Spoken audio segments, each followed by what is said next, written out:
Buenos días.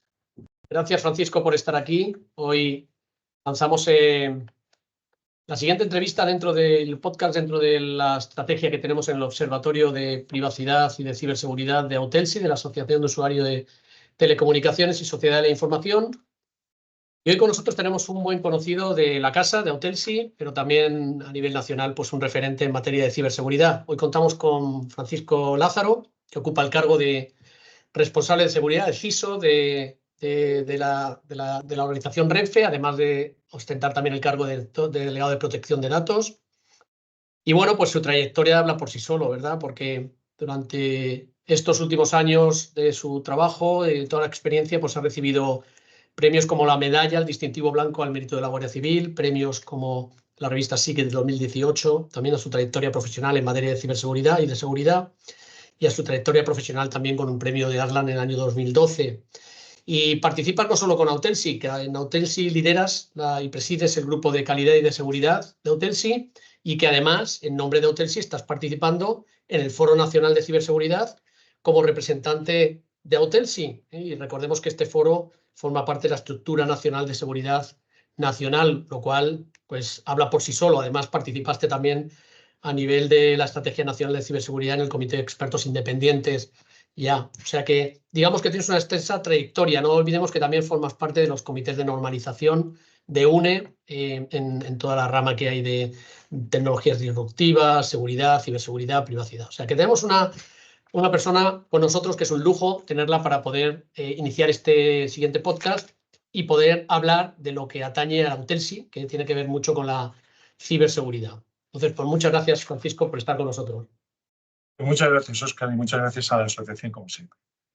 Pues vamos a empezar ya de manera directa, que es lo que nos gusta en el podcast, ¿no? Y vamos a hablar desde nuestra experiencia y el conocimiento que tenemos y qué recomendaciones se puede dar al público que nos escuche y a todos los miembros de Autelsi, por supuesto. Como CISO, responsable de seguridad de tu organización. Cuéntanos algo de Renfe, ¿no? ¿Cuáles han sido los mayores retos que habéis abordado como nuevos proyectos en el plan estratégico futuro en materia de ciberseguridad y en el proceso de transformación digital en el que estáis inmersos? ¿Qué nos puedes compartir? Bueno, lo primero que siempre me gusta hacer una referencia histórica, entonces nos remontamos al año 58, fíjate tú dónde, que llega el primer ordenador de primera generación a España y llega de la mano de Renfe, ¿no? ¿El por qué lo menciono? Porque realmente han pasado 70 años. Por lo tanto, significa que la informática en España lleva 70 años y la ciberseguridad no estaba presente desde el principio, ¿no? Y eso es parte de esa evolución y también parte de la evolución de la ciberseguridad dentro de lo que es el plan estratégico de la compañía, ¿no? Hace años hablábamos, en el año, pues no sé, 2017, se solía hablar de seguridad informática y estaba muy relacionada con la seguridad en los sistemas de información. Después se pasó a llamar seguridad de los sistemas de información, donde ya aparecía la palabra información, y entonces ahí ya hablábamos de ya no tanto de los sistemas informáticos como alinear, ¿no? La seguridad de la información en aquel momento, como se decía, alinearla con el negocio. Y en cambio ahora, cuando hablamos de ciberseguridad, y por eso me gusta esta pequeña introducción de historia, pues hablamos de otra cosa. Hablamos de que la ciberseguridad forma parte del negocio, pero forma parte intrínseca del negocio. Significa que no hay negocio si no hay ciberseguridad. Y significa que la ciberseguridad no solamente protege los activos de información, sino también protege vidas humanas, ¿no? Y eso está clarísimo cuando hablamos de pues infraestructuras críticas, operadores de infraestructuras críticas, ¿no? Y de servicios que no solamente son importantes para la compañía, sino que son importantes para la nación y son importantes para Europa. Y por eso hablamos también de servicios esenciales para España y de servicios esenciales en el contexto europeo, ¿no? Por lo tanto, ha habido una evolución en estos años y esa evolución, focalizándolo en la compañía, pues vemos que hemos tenido que ir poniendo nuevas medidas de gobierno, nuevas medidas de procedimiento, nuevos recursos que acompañen esa transformación que ha ido sufriendo la compañía, ¿no? Transformación que yo creo que todos somos más o menos conscientes, que no solamente es una modernización de flota, no solamente es unos compromisos mayores y una entrada, por ejemplo, de la competencia en el marco nacional, como también la expansión de la compañía en un marco internacional. Estas cosas que estoy diciendo ahora, junto con el teletrabajo por el COVID y por la propia transformación digital, junto con nuevas tecnologías como la nube, que aunque parezca que ya es muy cotidiana, pues todavía tiene muchísimo de nuevo. Y ahora, por ejemplo, con la inteligencia artificial, pues significa que todo lo que hacemos pues tiene que estar alineado con el negocio y, por lo tanto, es un acompañamiento.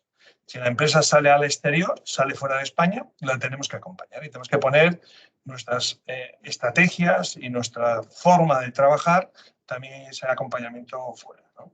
Entonces, ha habido cambios importantes, incluso en el número de recursos humanos. Decíamos que era gobierno, decíamos que era marco normativo y decíamos marco procedimientos y decíamos que también son recursos, ¿no?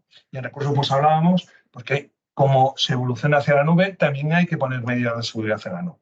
Como se evoluciona hacia la inteligencia artificial, también nos tenemos que defender y a su vez ayudarnos de la inteligencia artificial y supongo que eso después hablaremos un poco, ¿no? Pero los recursos humanos, por ejemplo, se ha tenido que aumentar por 7 y se ha tenido que especializar. Tenemos tanto centro de operaciones de seguridad que está centrado en las operaciones como centro de respuesta ante incidentes que lo que hace es anticiparse, detectar, analizar y responder con mayor eficacia y eficiencia, ¿no? Son muchos los cambios en el negocio y la ciberseguridad, como forma parte del negocio, pues tiene que acompañarla. Pues es muy, muy interesante ese punto que has puesto especial hincapié, no solo contando la historia de Renfe. No, algunos de nosotros no sabíamos que Renfe, la verdad es que desde el inicio de la informática en España ha sido partícipe y ha sido un impulsor y un jugador esencial en la parte de implementación de la informática y en la derivada que nos lleva a la parte de ciberseguridad actualmente. Tremendamente interesante, pero has apuntado una cosa que creo que es muy relevante. Esto es estratégico, ¿eh? Lo has apuntado claramente, tu compañía lo tiene muy claro para ser un jugador no solo a nivel nacional, internacional, pero quizás una recomendación que das a nivel global a todas las organizaciones. Tienen que considerar la ciberseguridad como una estrategia de la compañía y tiene que estar en negocio. Yo creo que esto es muy importante y coincido contigo. Y digamos que tú estás viendo que el sector, como no tenga esta iniciativa de considerar la ciberseguridad como algo estratégico para proteger no solo a la empresa, sino también a las personas, no va a funcionar, ¿no? Qué interesante. Has apuntado temas de la inteligencia artificial y yo creo que podríamos entrar por ahí porque la inteligencia artificial está muy de moda, ¿verdad? Ayer mismo creo que nos han anunciado ya, ¿no?, que han aprobado el Reglamento Europeo de Ciberseguridad, perdón, de Inteligencia Artificial. Ya sabemos, ya estudiaremos el alcance y cuándo entrará en vigor, que hay que transcurrir unos cuantos años para que todavía entre en vigor, pero por lo menos ya tenemos un referente regulatorio. ¿Qué habéis avanzado vosotros en el tema de inteligencia artificial? ¿Cómo estáis considerando utilizar la inteligencia artificial en vuestros modelos de negocio? ¿Qué nos puedes contar con el tema de la inteligencia artificial? Sé que habéis profundizado en temas ya de otras tecnologías como IoT y que también os están aportando mucho valor, ¿no? Pero ¿qué nos puedes contar? ¿Y qué nos puedes contar en cuáles han sido los indicadores que ya tenéis de la tecnología que habéis implementado en inteligencia artificial? Cuéntanos un poquito sobre ello. A ver, en inteligencia artificial yo creo que la gran mayoría de las empresas tienen una actitud un tanto cauta, a la vez que con mucha esperanza en qué le puede ayudar, ¿no? Lo que nosotros estamos haciendo a través de un comité de adopción de la inteligencia artificial a los procesos de negocio es identificando dónde la inteligencia artificial debe ser aplicada, ¿no? Porque suele haber como una acción natural en el ser humano que cuando hay una novedad, pues hay una intención de utilizar esa novedad porque te va a solucionar todos los problemas. Pero como toda tecnología, a su vez aporta también. Y por lo tanto hay que analizar muy concretamente dónde tiene beneficios, dónde se debe aplicar, a su vez qué riesgos genera, como toda tecnología, tanto en la posesión como en el uso, pues genera unos riesgos y, bueno, pues no pasa nada, pero tengo que ver qué controles tengo que aplicar para tener esos riesgos a un nivel pues igual o menor al apetito de riesgo que tiene definida la compañía, ¿no? Evidentemente, en el mundo del transporte del ferrocarril, igual que en otros sistemas de transportes, igual que en otros sectores, el uso de la inteligencia artificial pues, promete que será de gran utilidad, por ejemplo, en los mantenimientos preventivos, ¿no? Para que se puedan reducir los tiempos de mantenimiento, incluso que las acciones de mantenimiento sean mucho más cercanas no a temas estadísticos, sino a temas concretos por la telemetría de las unidades, lo cual viene siempre bien porque mejora la seguridad, pero a su vez mejora los procesos productivos del mantenimiento y por lo tanto pues tienes material menos tiempo fuera de servicio, etcétera, etcétera. y además eres capaz de analizar mucho mejor los diferentes componentes para elegir pues, también mejor tus proveedores en las diferentes series y conjunciones, ¿no? Por lo tanto, la inteligencia artificial tiene campos específicos en el mundo, digamos, relacionado con el material ferroviario, con los trenes, pero también lo tienen otros muchos campos, ¿eh? Por ejemplo, en la parte de ciberseguridad, pues es obvio que la inteligencia artificial no solamente se ve como una amenaza, si quiere pues hablamos de eso, no solamente se ve como una amenaza y como un generador de riesgos, sino que también se ve como una oportunidad de mejora de la defensa. De tal manera que la inteligencia artificial, mira, para que te hagas una idea, nosotros movemos en torno a los 4.000 millones de eventos de seguridad al día. Lo vuelvo a repetir porque puede sonar que me he equivocado. 4.000 millones de eventos de seguridad al día. Y para sentirnos incluso confortables, los de seguridad, como somos un poco histéricos, pues creemos que deberíamos tener muchos más eventos. Pero ya en 4.000 millones de eventos de seguridad al día significa que la investigación que se tiene que hacer para detectar patrones, para hacer análisis de comportamiento y, por lo tanto, distinguir situaciones anómalas que nos hagan estudiar si ahí detrás hay un inicio de un incidente de seguridad. ¿Para qué? Para intentar reducir pues, el impacto y, por lo tanto, el riesgo. ¿Vale? O para tomar nuevas medidas preventivas y, por lo tanto, reducir la probabilidad y, por lo tanto, reducir el riesgo, pues la inteligencia artificial es una gran ayuda, por lo menos en las pruebas que estamos realizando para ese análisis, ¿no? Incluso por el sistema de inteligencia artificial conversacional, que al final es el que nos referimos habitualmente, pues el poderte dirigir con instrucciones de la misma manera que te diriges a un analista, pues ayuda mucho, ¿no? Encuentra dónde está el comportamiento más anómalo dentro de nuestra red por la inclusión de, pues eso es capaz de perfilar y decirte, y evidentemente después, por eso tenemos profesionales para que lo analicen, ¿no? Pero la inteligencia artificial, efectivamente, tiene sus campos. Lo que pasa es que, como toda tecnología, hay que identificar dónde realmente es un beneficio y además hay que recordar que tienen precios elevados la inteligencia artificial, ¿no? Sí, la cuestión es si nos puedes confirmar si esto está formando parte de los proyectos que estáis implementando en vuestra organización, es decir, lo estáis considerando de manera estratégica Sí, para... de hecho te he comentado que hay un comité de adopción de inteligencia artificial, lo que significa que los proyectos son organizados desde una visión multidisciplinar, como tiene que ser, ¿no?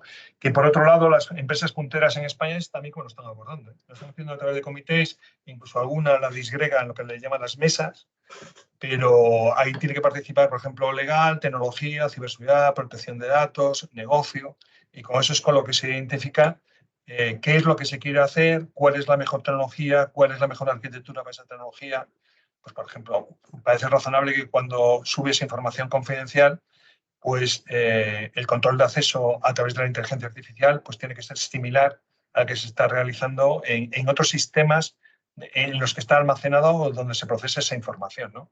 Es decir, que al final la inteligencia artificial no es un más madera o más carbón hecho ahí toda información y le pregunto al gran sabio que es la inteligencia artificial y él me contesta, sino que primero tiene que verse la calidad de la información, tiene que seguirse la calidad que está entregando, tiene que identificarse claramente cuáles son las fuentes de información. O sea, que hay muchos más temas aparte de la propia ciberseguridad, ¿no? Después los sesgos de ética, los sesgos de análisis, o sea que hay muchísimo campo.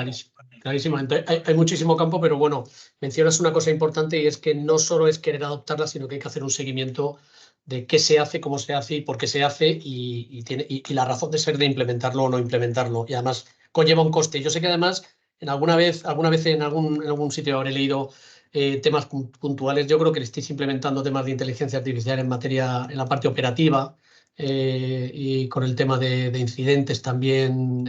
Con personas, con vías y con en la parte más operativa. Yo creo que queda claro que tiene una funcionalidad importante en la parte de ciberseguridad también. Nos has comentado ejemplos que creo que son muy interesantes, pero has mencionado una cosa que me interesa mucho y es que ese comité está conformado también por la parte de compliance, por la parte de delegación de protección de datos, por la parte de asesoría jurídica, porque en efecto hay aspectos jurídicos vinculados a la inteligencia artificial y entiendo que dentro de esas amenazas de implementar la inteligencia artificial, a lo mejor también hay algún aspecto regulatorio. Desde tu perspectiva y conocimiento como CISO y como delegado de protección de datos, ¿qué habéis podido estudiar y analizar desde el punto de vista de la legislación vigente, ¿no? ¿En qué puede estar impactando el uso de la inteligencia artificial en los entornos que estáis gestionando internamente? Claro, los análisis de riesgos y las evaluaciones de impacto se tienen que hacer en todos los campos que pueden sufrir pues, alteraciones en el riesgo debido al elemento de la tecnología que se está incorporando, ¿no? Por ejemplo, está claro que aparte de los riesgos de ciberseguridad que se pueden utilizar desde el exterior la inteligencia artificial para hacer ataques, también tienes que proteger tu inteligencia artificial para que no sufra ataques. Al final es como cualquier otro sistema, ¿no? Y de la misma manera que cuidas y que analizas la protección de datos de carácter personal en sistemas tradicionales o en aplicaciones tradicionales, de la misma manera tienes que cuidarla en la inteligencia artificial, ¿no? Y todavía con mayor atención, porque ahí se juntan servicios en la nube, se juntan en ocasiones pues fuentes diversas y por lo tanto pues tiene que estar mucho más claro, ¿no? Y en cuanto a lo que es la seguridad, digamos, ferroviaria o de cualquier otro estilo, pues evidentemente tienes que entender que es un apoyo a la toma de decisiones y no es un elemento de decisión, no es un elemento de apoyo a las decisiones.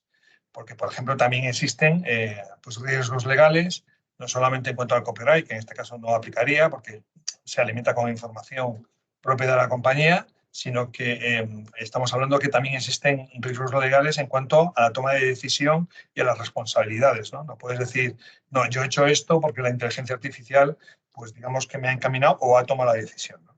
Es verdad que todos los fabricantes de inteligencia artificial dejan clarísimo que no es más que un apoyo a la decisión y que no es una acción final, y sobre todo es por cubrirse en un tema legal, pero creo que a nadie se le escapa que el engarce entre la inteligencia artificial y la mecanización de procesos pues enriquece muchísimo más lo que es la eficiencia operativa, ¿no? En cualquier campo. En el campo de la ciberseguridad, por ejemplo, sería pues, el unir la inteligencia artificial con SOAR, ¿no? Con la mecanización de las operaciones para que haya una respuesta mucho más rápida ante situaciones, ¿no? Pero por eso mismo digo que hay que evaluar y hay que hacer los análisis de riesgos desde la evaluación de impacto de la misma manera que lo hacemos en otros entornos. Pero claro, poniéndote al día mucho más rápidamente en una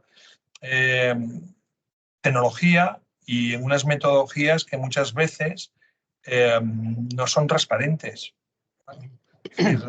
El cómo está alimentado el algoritmo, construido el algoritmo, pues es algo muy importante, ¿eh? Y eso pues se te escapa porque a veces se considera como protección de la propiedad intelectual, pero a su vez tú tienes que saber cómo se ha generado y cómo se toman las decisiones, ¿no? Por eso es lo que te digo del Comité de Adopción de Inteligencia Artificial, porque para algunas situaciones los modelos conversacionales estándar pues son válidos, porque lo que haces es alimentar pues, con una información y pues, con unas reglas de procesamiento y de seguridad. Por ejemplo, estamos probando diferentes herramientas específicas de seguridad para el campo de la inteligencia artificial, que ya empieza a haber herramientas específicas, pero que si te remontas hace 6 meses no las encontrabas, ¿vale? Específicas para la inteligencia artificial, ¿no? Entonces, se tienen que ver esas herramientas cómo entran en los diferentes entornos y qué entornos vas a utilizar. Y decía, un conversacional estándar lo puedes utilizar para determinadas cosas, pero sin embargo para otras a lo mejor te interesa tener motores de inteligencia y digamos, enseñar a la algoritmia que hay por detrás y elegir mucho mejor la calidad de los datos con los que vas a alimentar porque son mucho más de tu core productivo. Pues muy interesante. Al final casi se concluye en que ese mandato jurídico, ese requerimiento jurídico de llevar a cabo una evaluación de impacto es fundamental y es donde hay que poner encima de la mesa todo lo que estás planteando ahora mismo. Es decir, pongamos encima de la mesa para qué, cómo, por qué y de qué forma y cómo va a impactar en la privacidad y casi te diría que en los activos de información de la organización, ¿no? Que eso es un poco donde extendemos toda la parte de la privacidad desde el diseño y por defecto o la seguridad desde el diseño y por defecto que tendría que implementar la organización. Con lo cual, llamada de atención importante, qué importante es hacer bien esa evaluación de impacto y traer a todos los partícipes dentro de la organización a que se valore todo esto. En el caso de la inteligencia artificial o de otras tecnologías, creo que es muy importante, sin duda alguna.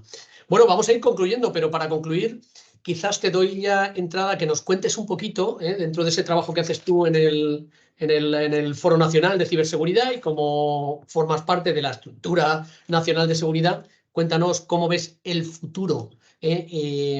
Ponnos un poco más el punto sobre la ley de la importancia de la ciberseguridad, pero cómo ves el futuro en el marco de las organizaciones, en cómo deben afrontar la ciberseguridad y la interacción que tienen que tener las entidades, organismos públicos y privados, con los organismos nacionales que velan por la ciberseguridad y el entorno de ese dominio de protección, ¿no? ¿Qué recomendación nos puedes dar? ¿Hacia dónde vamos? ¿Qué estás viendo tú? Pero ahora sí que voy a decir una opinión totalmente personal y particular, ¿vale?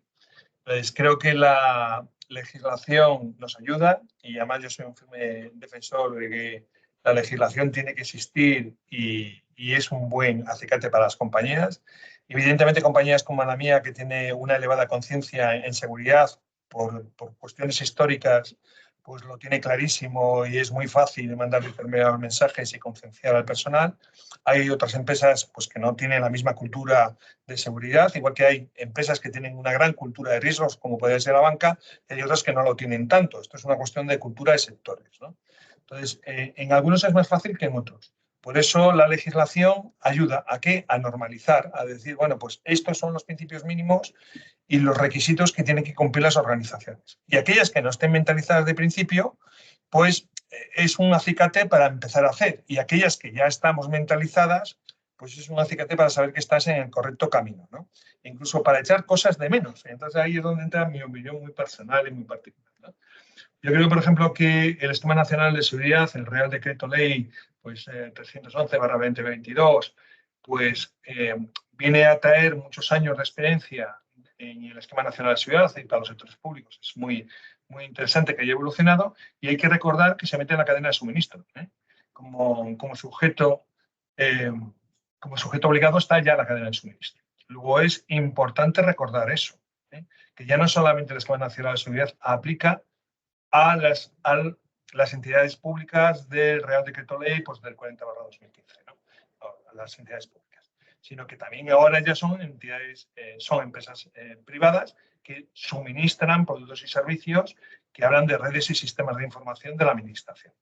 Bueno, pues eso es importante, porque en la cadena de suministro nos encontramos con empresas grandes y pequeñas. Y entonces ahí entramos en una discusión incluso casi ética que es muy importante. Yo creo que hay que obligar a todos, incluso a las pequeñas y microempresas que suministren, porque creo que, por ejemplo, en seguridad alimentaria, tú no puedes pensar en una alimentación sana en un restaurante, incluso de comida rápida, si la cadena de suministro de esos alimentos pues no tiene la calidad. O sea, es impensable.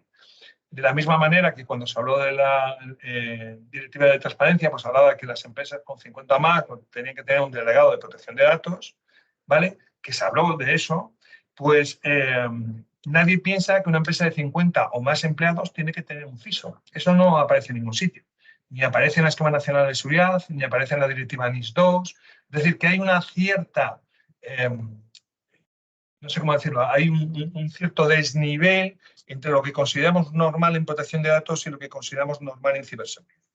Pues las empresas pequeñas también tendrán que dotarse de ciberseguridad y lo podrán hacer pues de la misma manera que contrata un delegado de protección de datos externo, pues tendrán que hacerlo con un responsable de seguridad externo, pero tendrán que hacerlo, porque no tiene sentido que hablemos de seguridad en la provisión de servicios estratégicos esenciales si toda la cadena pues hay un punto débil, ¿no? Visualmente siempre contamos lo mismo, que la cadena es de fuerte como es de fuerte el más débil de los eslabones de la cadena. Y eso es evidente. Puedo tener una cadena de acero, un eslabón con un hilo, pues la cadena es de fuerte como el hilo. Entonces eso significa, bueno, pues que habrá que hacer esfuerzos, ¿no? Entonces la regulación tiene que hacer esfuerzos, no solamente la regulación en los estados, no solamente en obligar a la cadena de suministro, sino también pensar en las pymes, micropymes, cómo van a poderlo cumplir. Y tendrán que ayudarlas y tendrán que beneficiarlas de alguna manera y ellas tendrán que sentir que si no se quedan fuera de un mercado y que es un elemento competitivo la ciberseguridad igual que otras cosas. Eso es un tema.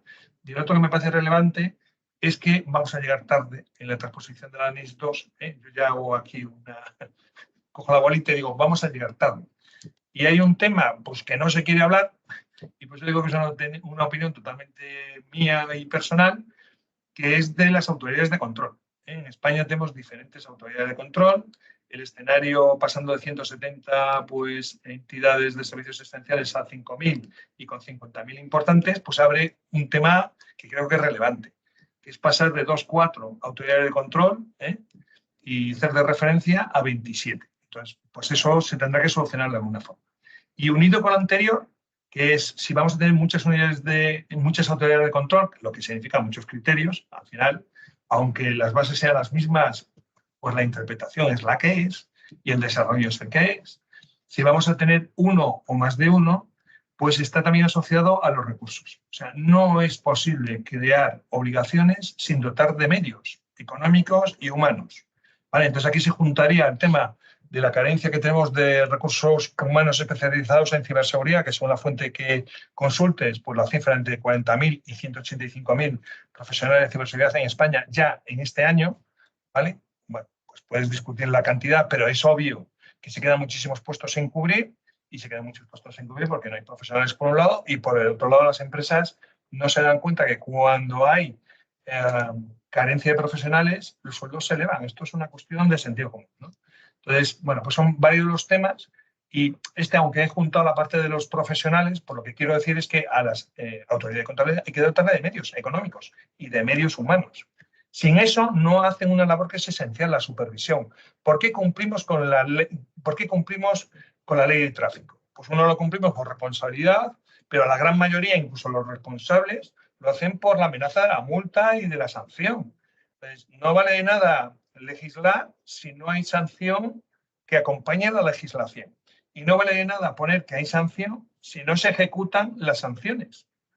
Entonces, bueno, pues ese es un campo en el que creo que hay que abordarlo y con mucho detenimiento. Pues mira, esta última opinión tuya personal la voy a empaquetar, le voy a poner un lacito y se la vamos a regalar a todos los que escuchen el podcast porque me parece extraordinaria. Las dos cosas que has apuntado, poner al mismo nivel el tema de responsabilidad y control con un delegado de protección de datos con la obligatoriedad de tener un CISO cualquier tipo de compañía.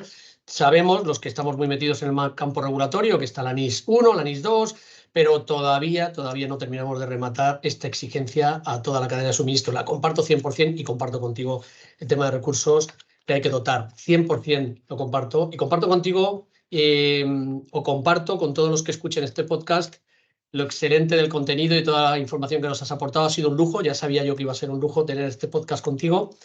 Te quiero agradecer de nuevo este tiempo que nos has dedicado y bueno, pues estamos en contacto en el marco de Autelsi, que colaboramos juntos. Nos veremos, seguro, y solo me queda agradecerte. Gracias por este tiempo, Paco. Pues nada, Óscar, Autelsi, muchísimas gracias. Y en tus palabras se ve que eres un amigo. Bueno, pues nada. Hasta luego. Muchas gracias. Chao.